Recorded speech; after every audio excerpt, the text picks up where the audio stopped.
The offenses fire up on Tuesday, and what is going on in Anaheim? Welcome to NHL Wraparound Short Shifts for Wednesday, January 7th, 2026. Vic Morren playing solo today with Neil heading down to South Carolina. He will return on Friday when we have NHL Wraparound, and we will be joined by special guest, the general manager of Team USA and the Minnesota Wild, Bill Guerin. We will talk Olympics, obviously, and also about his NHL club, one of the most dynamic in the NHL this season. So we're going to break this show down into a few different parts, and we're going to start with the offenses.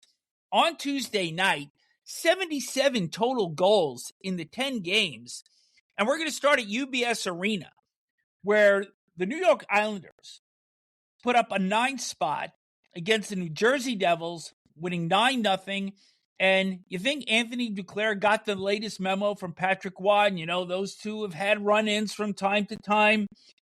Duclair had sat the last 3 games. He comes out with 3 goals and 2 assists and a +6. And in this game, the Islanders, who didn't even have a power play, scored their 9 goals on only 24 shots against Jacob Markstrom, who continues to struggle this year, while at the other end of the ice, Ilya Sorokin, in his first game since December the 19th, a brilliant 44-save shutout. So now let's take a look at these two teams. The Devils have now dropped to 7th in the East wild card, while the Islanders are now 3 points behind Carolina for the Metropolitan Division lead.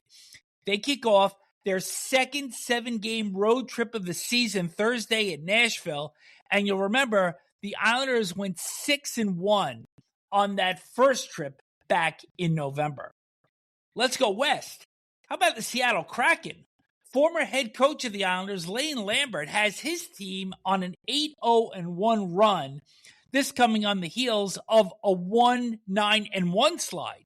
They won back-to-back games on Monday and Tuesday, scoring 4 times in the third period in Calgary on Monday, in a game that Philip Grubauer made 41 saves, and then they come home on Tuesday and beat the Bruins 7-4. Berkeley Catton, his first 2 NHL goals, he was the 8th overall pick for the Kraken in 2024. Seattle, now 3rd in the Pacific, 1 point behind the Vegas Golden Knights and the Edmonton Oilers. Speaking of which, Connor McDavid on Tuesday, 14th career hat trick in a 6-2 win over Nashville. The second of his 3 goals came on a penalty shot, and we're going to talk more penalty shots during this show. That was the 8th of McDavid's career. He has scored on it 4 times. McDavid now leads the NHL with 75 points, 1 more than Colorado's Nathan MacKinnon. Let's talk some honors. And prior to the Lightning Avalanche game on Tuesday, John Cooper was recognized for his 1,000 games behind the Tampa Bay bench. The Lightning beat the Avs 4-2 for their 8th straight win, while Colorado drops their 2nd straight. Oh boy, looks like the Avs won't win a game for the rest of the season, right? In that game, Brandon Hagel, game-winning goal in the 3rd period, outstanding play by Nikita Kucherov, who out-finessed Brock Nelson and Val Nichushkin to get the puck to Max Crozier, who got it to Hagel for the winning goal. And right now, Cooper's got his team playing as well as any team in the National Hockey League. Up in Toronto, Auston Matthews was presented with a plaque from Matt Sundin for passing Sundin, becoming the Leafs' all-time franchise goal leader. And in the game itself, Matthews scored his 6th goal in 3 games, coming on a great feed from Matthew Nyes. It was a 4-1 win over the Florida Panthers. The Leafs are 5-0-2 in their last 7 and have won 6 straight at home. And Matthews is now starting to show a little bit of fire in his belly, something that we did not see for probably the first 30 or so games to start this season. Also in that game, Brad Marchand missed the 3rd period for precautionary reasons, according to head coach Paul Maurice, due to the number of injuries that the club has Marchand looked like he had a couple of awkward hits late in that second period. They're also going to be missing Seth Jones week to week due to that puck that he took up high during the Winter Classic. They're hopeful to get Jones back before the Olympics. But back to Marchand for a second.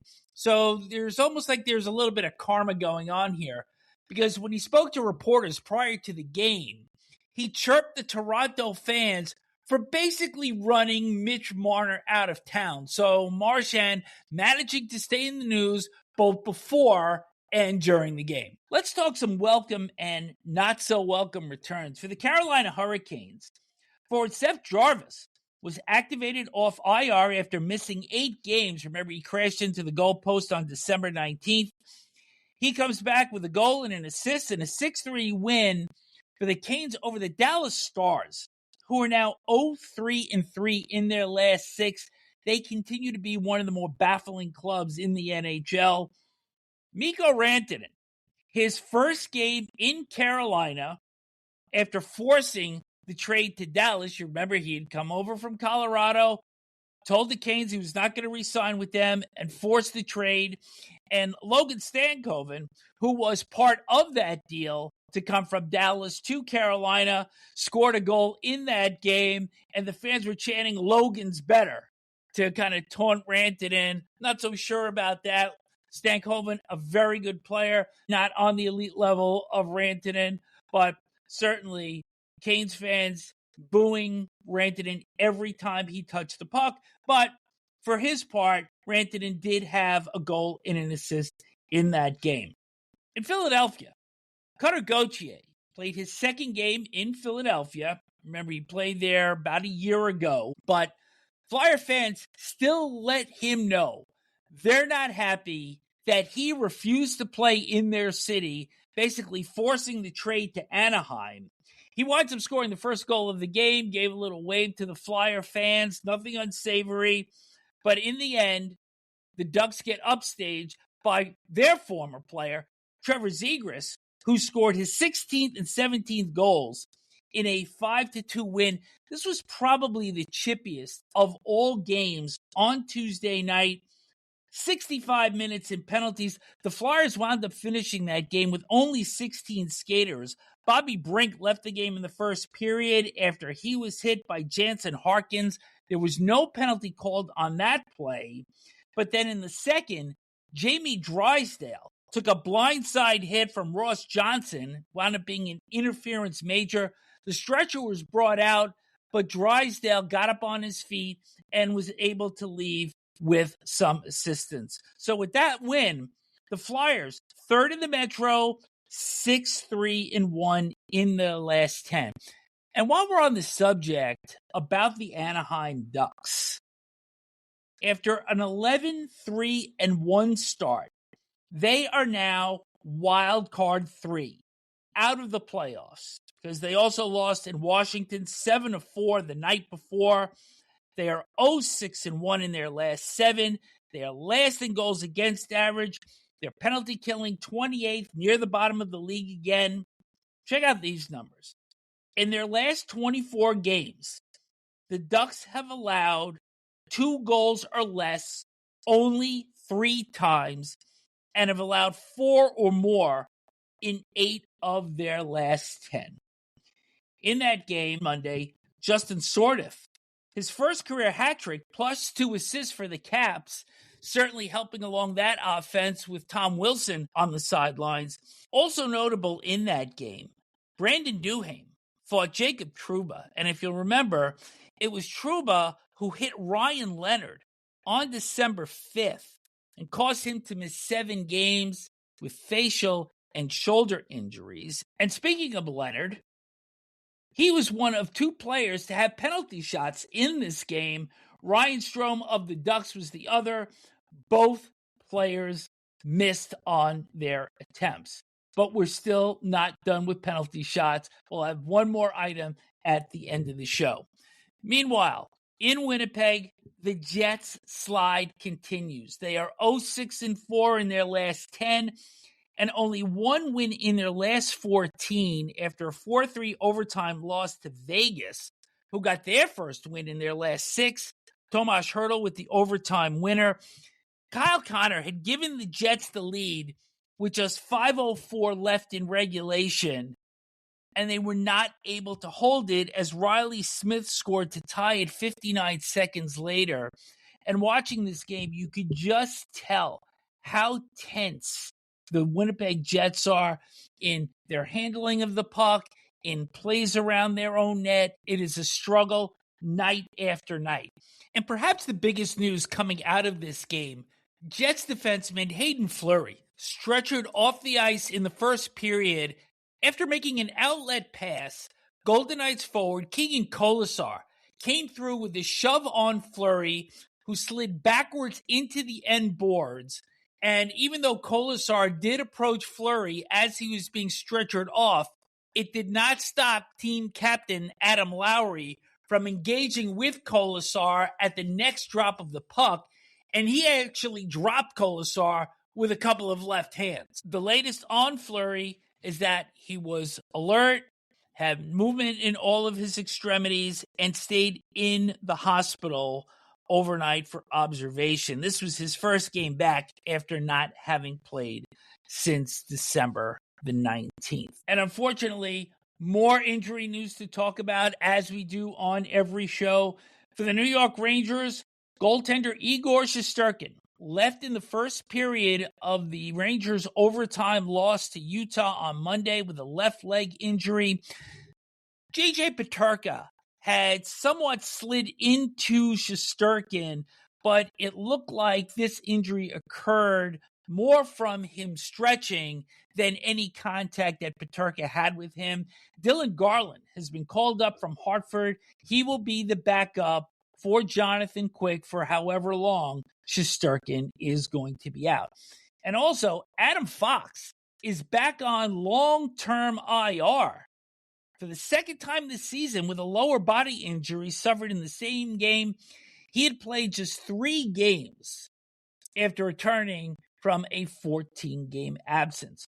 For the Columbus Blue Jackets, forward Mason Marchment is week to week with an upper body injury sustained in Sunday's 5-4 overtime loss to the Pittsburgh Penguins. He has been placed on IR retroactive to that date. For the Los Angeles Kings, Captain Anze Kopitar and forward Yoel Armia both left Monday's win against Minnesota, both listed as day-to-day. Kopitar with a lower body injury and Armia with an upper body injury. For the Boston Bruins, defenseman Hampus Lindholm, undisclosed injury, did not play in the Bruins' loss in Seattle on Tuesday.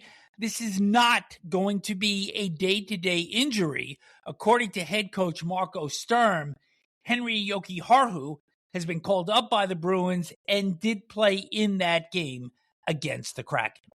For the Toronto Maple Leafs, defenseman Jake McCabe expected to be out at least a week with a lower body injury after being injured in Saturday's overtime loss against the New York Islanders. Chris Tanev likely to decide by week's end whether to undergo surgery for a groin injury. He has been on the shelf now 3 times this season.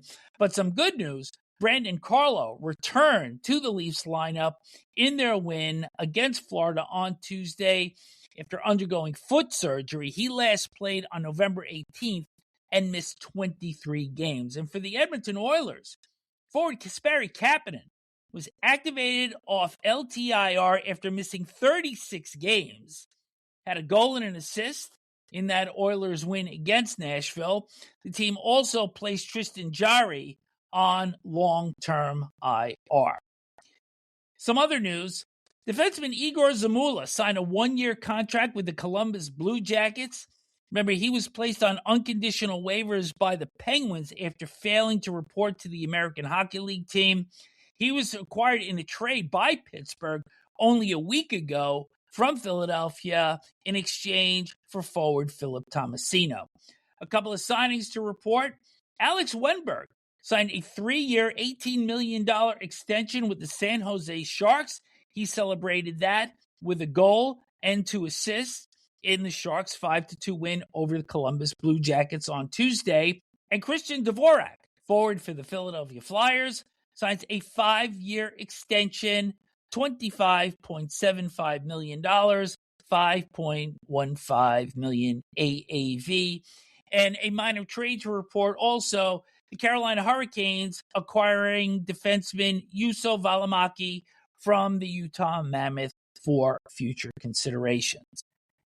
And we go back to Los Angeles for late-breaking news. The Kings announcing that forward Corey Perry has been designated non-roster playing status. No further details have been released at this time. I'm sure we'll have an update on NHL Wraparound on Friday. Perry has 9 goals and 21 points in 35 games with the Kings this season after joining the team on a 1-year, $2 million deal via free agency. And some sad news to report. Bob Pulford passed away on Monday at the age of 89. He played 16 seasons with Toronto and Los Angeles between 1956 and 1972, winning 4 Stanley Cups with the Maple Leafs in 62, 63, 64, and 1967. And in 67, he became the first president of the NHL Players Union, helping to lay the groundwork for the NHLPA. He also served as head coach for the Kings and Blackhawks and was part of the Chicago organization for 30 years and was elected to the Hockey Hall of Fame in 1991. And my partner Neil had a couple of very significant trades with Pulford during the 1993-94 Rangers championship season.